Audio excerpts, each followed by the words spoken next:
Hey guys, I hope you're doing well. It's Friday. It's been an amazing day. And today we're going to talk about one of the reasons I think there's so many frustrated tennis players out there. And I'll start with a story. A couple weeks ago, we're in our USTA 4.5 league men's match. And my partner Ashish and I are the deciding line. And we're in the third and final set. And it's a back and forth battle. It's going 1-1, 2-1 all the way up. And we've finally got match point at 10-9, and I'm serving. I got a chance to close out the match, and I hit the worst serve I think I've hit all season, and we lose that point. The next point, I serve over again, and I'm so nervous at this point. I don't know what happened. My body froze up. We lose that point on a lucky shot that dribbles over the net, and all of a sudden we've got match point against us. And my partner, Ashish, who might be watching this and is amazing, says, "Bro, this is where we need to smile." And I looked at him, I said, "You must be crazy," because in that moment I had so much stress going on. And the way that it manifested is kind of the name of this broadcast, and that is hitting blind. Now, physically, what happened on the serve is I started anticipating the future of what was going to happen, and I ended up starting to look down as I hit. And you hear coaches say this all the time, that you got to keep your eye on the ball, and yet nobody does it. Not even some of the best players in the world do it. In fact, this is one of the main things that separates Grand Slam champions from all the runners up, is their ability to watch the ball powerfully through contact. And so if you look at Federer, you look at Alcaraz, you look at Djokovic, Nadal, Serena, Barty, they're all masters at keeping their eyes still over the point of contact through contact. And in fact, if you're not doing that, like the rest of us in the world, you are effectively hitting blind, because your eyes control 80% of your sensory information. And if your eyes are shifting during contact, like darn near everyone, then you're hitting blind. So the question is, how can you fix it? Because it can't actually be coached, and you're the only person that can really fix it. Fortunately, if you've got a Billie Jean King eye coach, you can do that really quickly.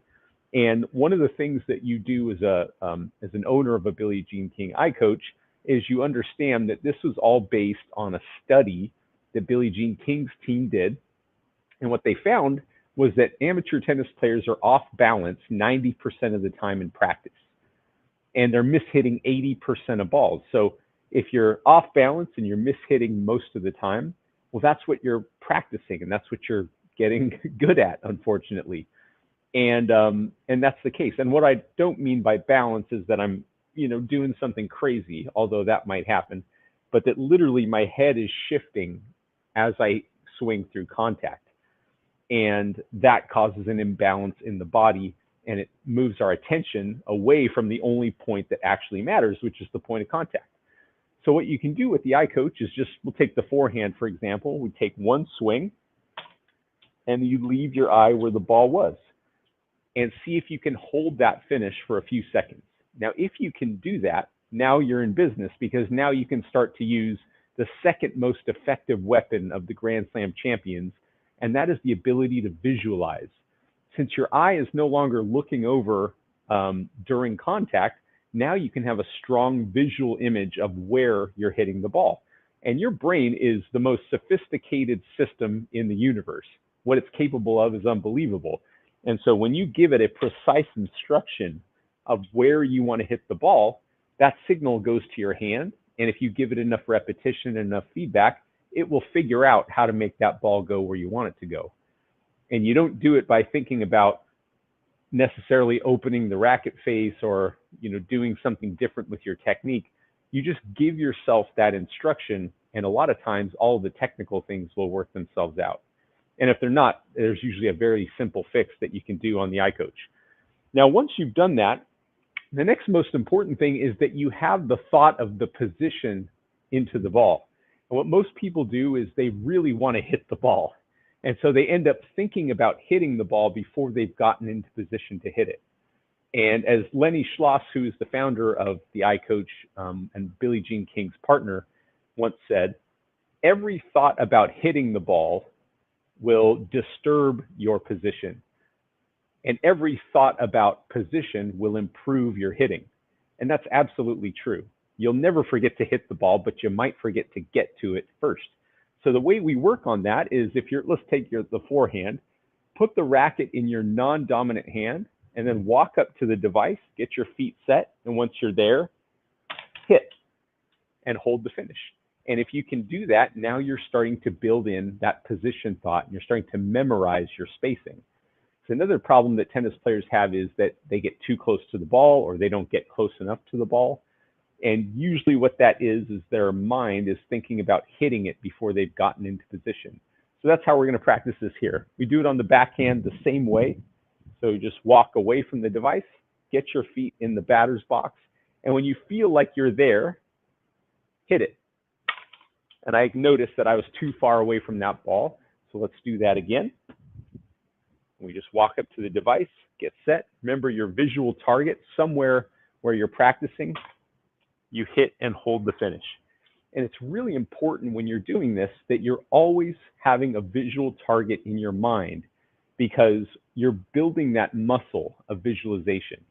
And each time you do that, you're strengthening your ability to visualize.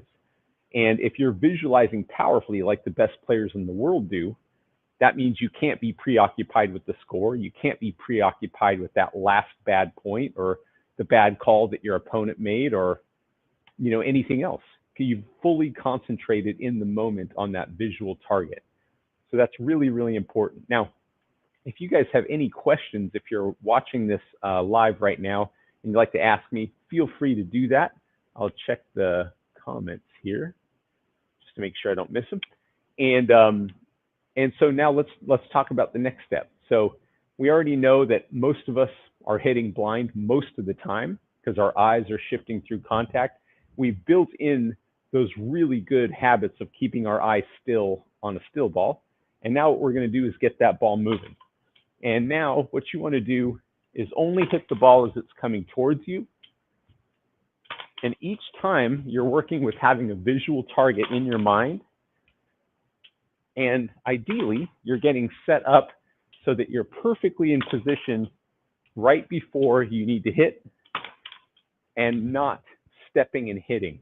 So that's the other problem is in tennis, there's 4 things that we have to do. We have to visualize, we have to hit, we have to move, and then we have to look. And the best players in the world do it in that sequence. And if those instincts are trying to do multiple ones at the same time, then we're in a lot of trouble because our brain's like, well, am I hitting or moving? So there's kind of like a period at the end of each sentence.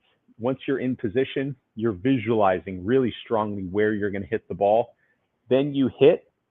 Then as you move, your eye is still over the point of contact, and then you look. And that's how Federer is picking up 2 steps faster to every single ball.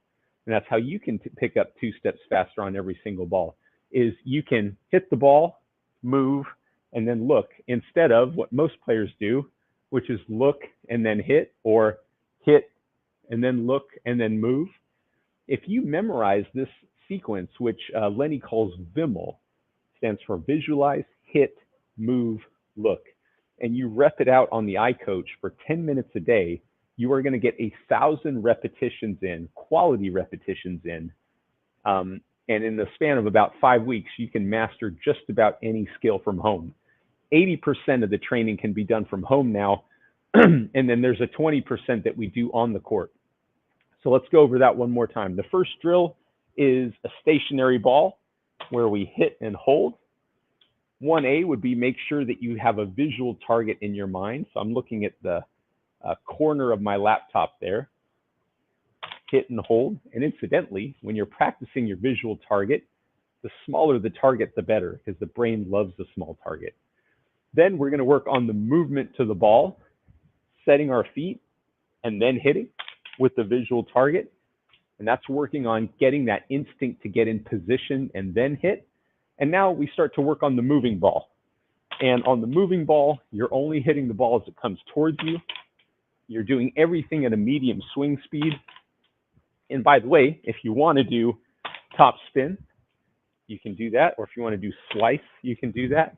If you want to do approach shot, you can do that. You can do a whole lot of things. Just make sure you don't do what I just did and get out of breath when you're training at home. Because really, the at-home training in the beginning is about memorizing Vimal and getting that sequence into your body, into your muscle memory, so that when we go to the court in just a second, you're not thinking about any of that stuff. You're not thinking about the technique. You're not thinking about your footwork. You're not thinking about your follow-through or any of that stuff. Because any thought about that will interrupt your ability to hit. And that's when you start overthinking. So you memorize it here at home. And now when we get to the court, what you want to do is work on your visual targets.